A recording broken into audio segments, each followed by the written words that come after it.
So y'all should be seeing the front page of our library's website. It is mfplibrary.org is how you find it. What we're going to be looking at today is how you actually get a library card from us. So that takes us to a little bit of the history about what our library is. We are considered a district library. We can give a library card to anybody in the state of Texas. So if y'all are familiar with some of like the San Antonio public library systems and stuff, if you live 10 feet outside of, I guess, their city limits, you have to pay to get a library card with them. And we're not like that. Our structure is set up differently. There's I think about 15 libraries in the state of Texas that are like this. And so we are one, and another local one is Ty Preston Public Library up Canyon Lake area. So you could technically go get a card with them as well. So it's kind of always nice for those of us who like to collect library cards. So I just let y'all know how nerdy I am, but that's okay. All right, y'all. So from our library's website, I'm just going to show y'all where you can go to get this resource to find information about getting cards. You go to borrow.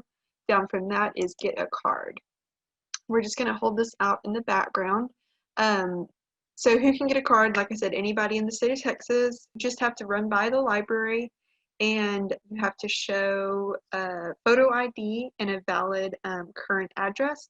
And so like your driver's license is a great way to do both of those. So you can get a library card with us if you're from out of state. You do have to pay a slight fee for that though. Okay, so outside of that, it's pretty simple. You just show up, put in some information, and that's it. We show you around the library. To the right over here, you can see the checkout and loan periods, and that kind of lets you know a few things about how long you can keep items and that type of thing.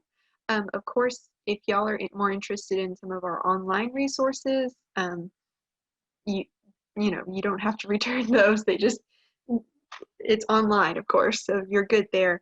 The one thing you do have to do is every year you do have to renew your library your card account is more what it is with us, just so we have your updated address and all of that good stuff.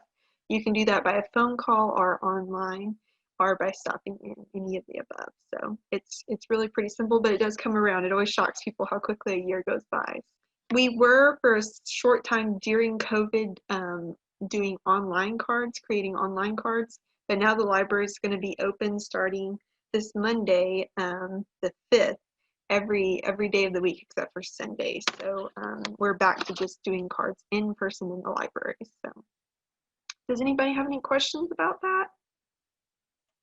It seems like it's more liberal, or whatever is the term, because you cannot get a San Antonio card unless you live in San Antonio. Is that true? I believe you can. I used to live in Timberwood Park, and I think there was a point where like I could, but I had to pay for it when I moved a little bit further out or something like that. I'm not 100% sure about their rules and regulations. It but, seemed like you had to be a Bexar County resident when I inquired years ago, anyway.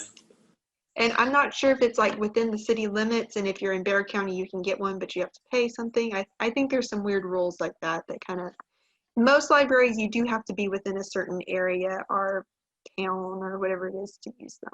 So every library does have slightly different rules though. So always check with your local library. The good news is almost every library has online resources, so you could probably use those. So, all right, y'all.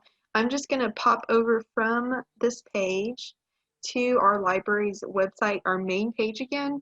And from there, I want to show you how to get to all of these online resources just real quick.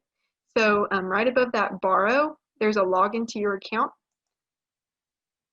And from there, we're trying to tell you need to get a library card to use A to Z databases, because you do have to put in your card number right here and your password. You would log in at that point, and then you can scroll down and you can use our online resources. So that would be A to Z is right here, a few down from the top. And then you click open that and you can see all the stuff he was just teaching you about. And then Kay had asked that I just announced that we do have a brand new ebook and audiobook resource, and it's called Cloud Library. It's right here. Easiest way to use it would be to just download the Cloud Library app and on your phone, tablet, or anything like that, and you can use it from there. So that's the newest fun thing at the library. So